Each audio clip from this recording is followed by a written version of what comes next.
और गांव गांव तक के बच्चों को भारत के सबसे बेहतरीन शिक्षकों से शिक्षा दिलाई जाए। इसी क्रम में जो हमारा पिछले 6 महीने से हमारा जो पूरी तैयारी चल रही थी कि कैसे इस शिक्षा को गांव के बच्चों को ये ताकि एहसास हो, उनको लगे कि नहीं शिक्षा इतना बेहतरीन हो सकता है और पढ़ाई भी इतनी इंटरेस्टेड हो सकती है, इसके लिए उसने बेहतरीन शिक्षक की भी जरूरत होती है। 6 महीने से हम सर को तलाश रहे थे ऐसे शिक्षक को। आपको ही पता है कि हीरा ढूंढने में कितना टाइम लगता है यहाँ पर। और कई लड़कों को कहना सर इतना टाइम क्यों लग रहा है, तो भैया झोपड़ी बनाने में टाइम नहीं लगती है, महल बनाने में सबको समय लगता है। तो इसी क्रम में हमें चाहिए थे इतिहास के एकदम बेहतरीन से बेहतरीन, भारत के सबसे बेहतरीन शिक्षक की कड़ी में हम आधुनिक भारत के सुकरात के पास आ गए हैं। आज आप लोगों को रूबरू कराते हैं मणिकांत सर के, जो किसी भी परिचय के मोहताज नहीं है और इनके पढ़ाने का तरीका लाजवाब है।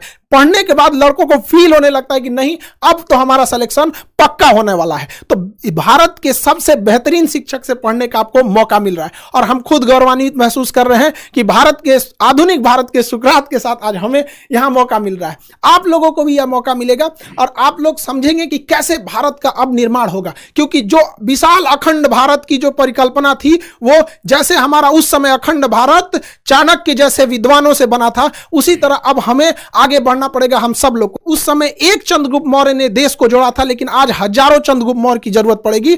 और इसी सिलसिले में इतिहास पढ़ाने के साथ साथ इतिहास रचने वाले मणिकांत सर से आप रूबरू हुइए और समझिए कि कैसे कैसे आगे चीजें चलेंगी। Sir thank you very much Khan साहब।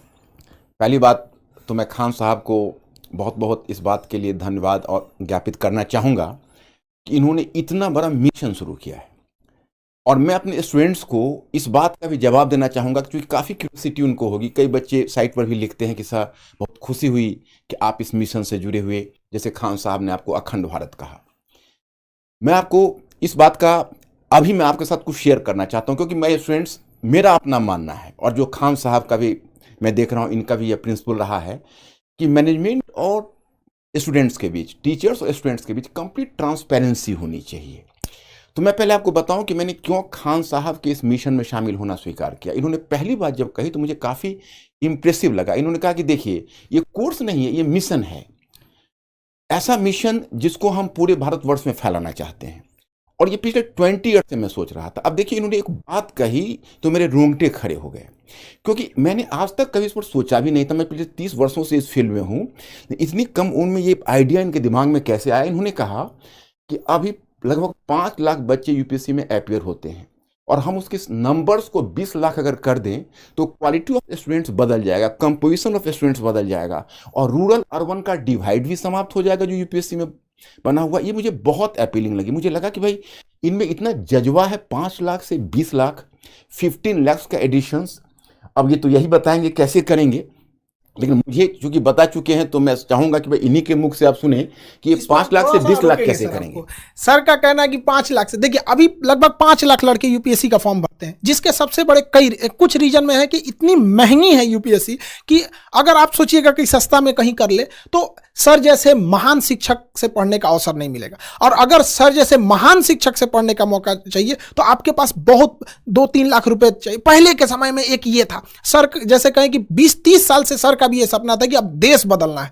तो इसी सिलसिले में अभी क्या है कि गांव के लड़कों को इतनी कम फीस में भारत के सबसे बेहतरीन शिक्षक से पढ़ने का जब मौका मिलेगा, मणिकांत सर जैसे शिक्षक से पढ़ने का मौका मिलेगा, तो नए नए लड़के जुड़ेंगे। और जो अभी 5 लाख लड़के फॉर्म भरते हैं, अब आने वाले समय में 20 लाख लड़के फॉर्म भरेंगे। तो जो पहले क्या था कि डीएम, एसपी, बड़े बड़े अधिकारियों का सिलेक्शन इन्हीं 5 लाख में होता था और ये जाके भारत के 140 करोड़ लोगों को कंट्रोल करते थे। अब क्या है, इसका दायरा बढ़ाना है ताकि ज्यादा से ज्यादा बेहतरीन लड़कों का सिलेक्शन हो सके। गरीब लड़का जो गांव में है, उसके पास पैसे नहीं है, तो इसका कोई अपराध नहीं है कि वो सर जैसे महान शिक्षक से ना पढ़ सके। अब हम सारे लोग इसमें आगे बढ़ेंगे और ज्यादा से ज्यादा लोगों को यहां पे जोड़ा जाएगा ताकि देश निर्माण में आगे बढ़ाया जा सके। Sir thank you very much Khan साहब। इतनी बड़ी बात और मेरे ऊपर बहुत बड़ी रिस्पॉन्सिबिलिटी गिरी।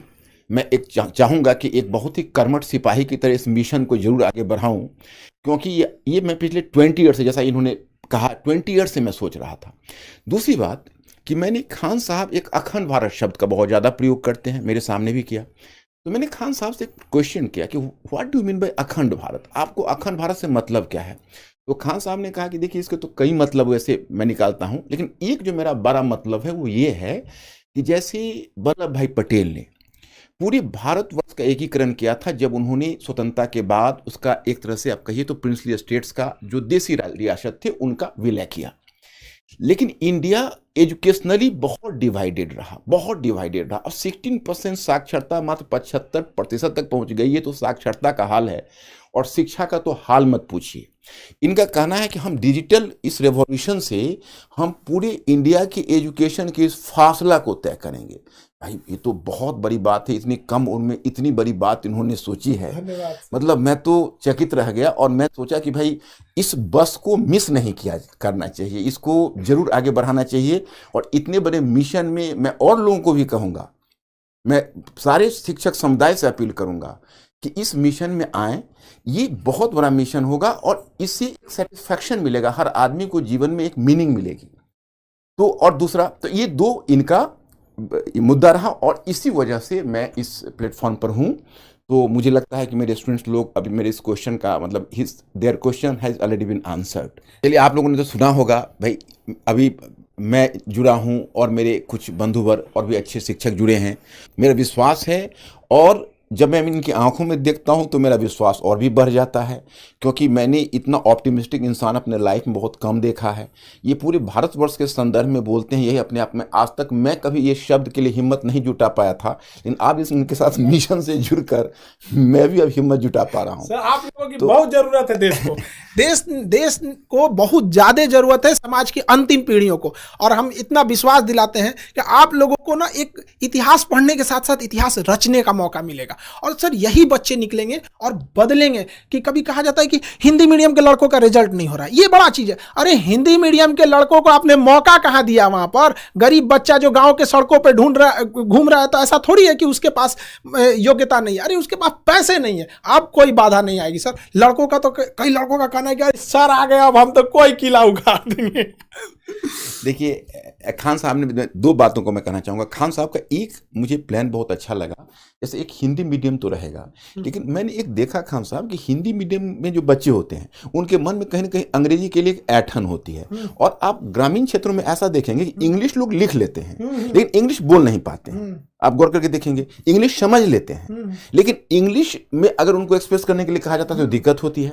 तो वैसे लोग जो इंग्लिश लिख सकते हैं, आज की तारीख में जब इंटरव्यू में भी उनके पास चॉइस है कि हिंदी इंग्लिश किसी में डिलीवर कर सकते हैं, और अगर वो इंग्लिश लिखने की स्थिति में है तो उनको शिक्षा देने के लिए आपने जो इंग्लिश वाला आइडिया दिया है ये बहुत अच्छा। इन्होंने 3 स्टेज में लाया है, एक कहा है हिंदी मीडियम, दूसरा इंग्लिश, और तीसरा इंग्लिश, प्योर इंग्लिश, ताकि वैसे बच्चे जो प्योर इंग्लिश वाले हैं साउथ इंडिया, क्योंकि जब अखंड भारत को करना है तो अगर आप केवल हिंदी में रहेंगे तो खंडित भारत हो जाएगा। तो उसको अखंड भारत करने के लिए आपको गैर हिंदी प्रदेश में भी जाना पड़ेगा। तो ये भी एक लॉन्ग टर्म प्लान है। और इस संदर्भ में अब आप कुछ कहना चाहेंगे? तो सर, एक चीज हम जरूर पूछना चाहेंगे सर, कि ये आपके जो पढ़ाने का एक नया यूनिक मेथड जो है, इतिहास को इतिहास तक सीमित न रख के उसे वर्तमान परिदृश्य से जोड़ना, उसे भौगोलिक दृष्टि से जोड़ना, अंतर्राष्ट्रीय संबंधों में ऐतिहासिक घटनाओं का क्या असर पड़ा, उस सब चीज़ों को जोड़ना। जैसे एक छोटा सा एग्जाम्पल के तौर पर, चाइना जो है जापान के प्रति इतना ज़्यादा एग्रेसिव क्यों है? लोगों को तो दिख रहा है, सबको दिख रहा है कि चाइना जापान के प्रति स्पेशली बहुत एग्रेसिव है, लेकिन वो इतिहास की उस घटना को नहीं देख रहे हैं कि जापान द्वारा मंचूरिया पर क्या हुआ था। तो ये जो चीजें आप जोड़ते हैं ना, ये लड़कों के लिए बहुत बेहतरीन साबित होगा। सर, इसके लिए थोड़ा सा बताइए कि लड़कों में ये भी क्यूरियोसिटी रहती है कि सर हमसे तो कह रहे थे कि आप पहले क्यों नहीं लाए, जो लड़के थे कि सर हमको भी ये मौका मिला रहा था। तो सर ये जरूर बताइए वो यूनिक तरीका से। अब माय स्टूडेंट्स, अब इसमें मैं जो खान साहब ने जो क्वेश्चन किया है उसमें मैं एक चीज़ इसमें और भी जोड़ना चाहूँगा, फिर मैं इसका भी रिप्लाई कर रहा हूँ।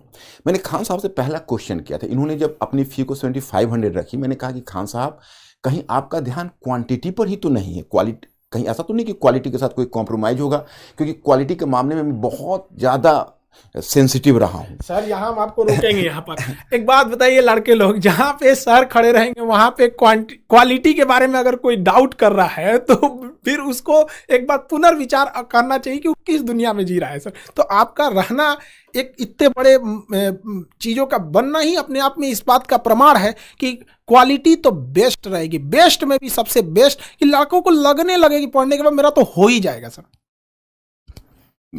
यही इनका जो ये उत्तर था मेरे बहुत सेटिस्फैक्ट्री लगा। इन्होंने उस वक्त इन्होंने हमसे एक सवाल किया, कहा कि अच्छा ये बताइए सर, आपका जो method of teaching of history है वो यूनिक कैसे है? तो मैंने इनको जवाब दिया कि देखिए, मैंने इसमें कोई यूनिक, लोग इसलिए मानते हैं कि वो एनसीईआरटी पुस्तक के इंस्ट्रक्शन को नहीं समझ पा रहे हैं। एनसीईआरटी पुस्तक में जो क्लास 6 से लेकर 12 तक आप जाएंगे, एक प्रीफेस का पेज होता है, उसमें एक स्पष्ट क्लियर कट एक इंस्ट्रक्शन है। उसमें यह है कि पहला कि देखिए, आप मतलब you have to discourage the rote learning among students and try to activate their pattern of thinking. मतलब स्टूडेंट्स में आप सोचने की प्रवृत्ति को विकसित करिए और रटने की प्रवृत्ति को हतोत्साहित करिए। वो तब संभव है कि जैसा कि अभी खान साहब ने कहा कि जापान और अगर चाइना का वर्तमान कन्फ्लिक्ट है तो उसको हम अतीत में ले जाएं, अतीत को वर्तमान में लाएं, तो बच्चों में स्वयं एक्टिवेट हो जाता है सोचने की प्रवृत्ति। दूसरी बात क्या है कि आपके एनसीईआरटी में लिखा हुआ है कि विभिन्न विषयों के बीच के दीवारों को तोड़कर एक अंतर अनुशासनात्मक दृष्टिकोण विकसित करिए। वही मैं करता हूं। अब हिस्ट्री है तो हिस्ट्री को इंटरनेशनल रिलेशन से, इंटरनेशनल इकोनॉमी से, अब तो जो हमारी टीम है, अब हमारी जो टीम है अपने और बंधुवर हैं, हम लोग साथ बैठेंगे, हम तो काफ़ी एक्साइटेड हो रहे हैं कि हम इस पैटर्न को ही चाहते हैं चेंज करना। अभी यूपीएससी में खान साहब क्या हो रहा है कि अलग अलग बच्चे अलग अलग पढ़ते हैं विषय। नौबत यह है कि बच्चों की स्थिति उस तबले की तरह हो रही है जिसको अलग अलग लोग धुन बजा के चले जाते हैं। हम चाहेंगे वो सिंक्रोनाइज करे सारे ट्यून, और वो तभी होंगे एक टीम वर्क की तरह। जैसे आप वॉलीबॉल टीम देखते हैं, फुटबॉल टीम देखते हैं कि एक पासिंग दे रहा है, दूसरा गोल कर रहा है, so that should be A complete team. तो मैं आपको बताऊं कि यह चीज इन्होंने मुझे कहा कि बिल्कुल ठीक है, ऐसे इसको ले चला जाए, और इस बात से काफ़ी एक्साइटेड हुए। तो एकेडमिकली मुझे बहुत सेटिस्फैक्शन मिला इनके इस प्रोग्राम से। और बाकी तो आपको खान साहब बताएंगे। एक चीज लड़कों से कहेंगे, देखो भाई, सर के मुस्कुराहट पे मत चले जाना। यहाँ पे जितने लोग हम लोग सेलेक्ट करेंगे ना, देखिए हम लोग का एक प्लान है कि लड़के जो हैं, जब आप क्लास करेंगे तो उसमें ऑटोमेशन इतना लेवल रहेगा कि वो आपका खुद चेक कर लेगा कि आप कितने लेवल पे हैं, कितना मेहनत कर रहे हैं। जब आपसे टेस्ट लिया जाएगा तो उसका रिकॉर्ड हमारे सर्वर पे रहेगा कि आप कितना अच्छे से टेस्ट देते हैं, कितने अच्छे से पढ़ते हैं। और हम लोगों की जो सिलेक्शन टीम है, अगर सेलेक्ट कर लेगी कि नहीं अब आपको व्यक्तिगत रूप से अगर और मेहनत कर दिया जाए तो आपका सिलेक्शन पक्का होगा, तो आपको गाँव से हम लोग की पूरी संस्था, ऑर्गेनाइजेशन आपको वहाँ पे यहाँ दिल्ली लाएगी, और उन लड़कों को स्पेशली पढ़ाया जाएगा। और जिन लड़के सर के आएंगे ना ये सर के अंडर में, तो सर अभी भले मुस्कुरा के आपको बता रहे हैं, लेकिन जब पढ़ाने के टाइम पे उतरते हैं ना सर, तो लड़कों को इस तरह से, जिस तरह गन्ना का रस कैसे निचोड़ लिया जाता है वैसे निचोड़ लिया जाता है। हमसे कह रहे थे कि खान साहब, लड़कों को बस खाने के लिए और सोने के लिए छूट देना है, अब बाकी यहीं ले आके पढ़ना है, तब जाके भारत बदलेगा। तो याद रखिए, वो कमर कस लीजिएगा, ऐसे मेहनत करने वाले हैं। यहाँ सर बहुत आराम से कर रहे हैं, लेकिन जब सर पढ़ाने उतरते हैं ना, पूरी टीम हिल जाती है यहाँ पे। इसलिए आप लोग का क्या हाल होगा, इसलिए आप रेडी रहिएगा। और ये ज़रूरी भी है। अब मजाक, यूपीएससी मजाक की चीज़ नहीं है यहाँ पर। हम लोगों का जो सपना है इतना बड़ा, इतने भारत के सबसे बड़े बड़े शिक्षक जो भी भारत में हैं, जैसे सर ने कहा कि और भी हमारे साथ जुड़ते रहेंगे लोग, सब लोग, तो आप लोगों को इसमें कोई दिक्कत नहीं आएगी। बाकी सर तो हैं आप लोग के लिए, आपको अतीत में ले के जाके आपको इतिहास पढ़ाएंगे।